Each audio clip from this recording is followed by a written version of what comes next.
Amis cinéphiles, première belle et grande nouvelle, Federico Fellini n'est pas mort. Non, il s'appelle à présent Paolo Sorrentino. Mieux encore, son acteur fétiche, Marcello Mastroianni, est également toujours de ce monde, sous la fausse identité de Tony Servillo.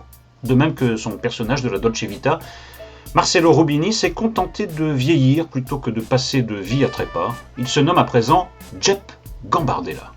Son rêve de devenir un grand écrivain est demeuré un rêve. Il se contente, aujourd'hui comme hier, de grenouiller dans les marécages du journalisme le moins reluisant et d'organiser de grandes fêtes dans son immense appartement, avec vue sur le Colisée, s'il vous plaît.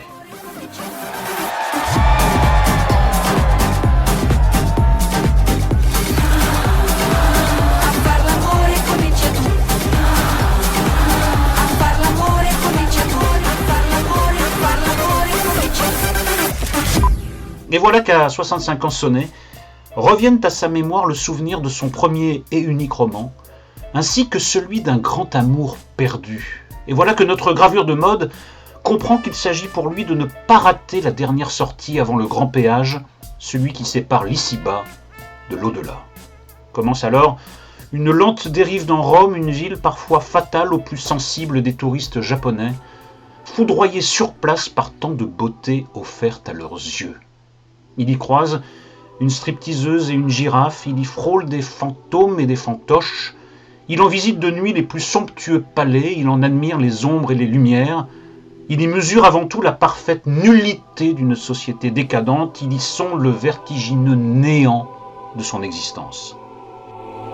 Quando sono arrivato a Roma, a 26 anni, sono precipitato abbastanza presto, quasi senza rendermene conto, in quello che si potrebbe definire il vortice della mondanità. Ce n'est pas in extremis la statue du commandeur qui apparaît à notre moderne Don Juan, mais la frêle silhouette d'une religieuse centenaire, non sans ressemblance avec feu Mère Teresa. Ultime chance de rédemption, ultime possibilité pour lui de comprendre qu'avant de mourir, il faut tenter de vivre ce qui s'appelle vivre. À bientôt, amis cinéphiles.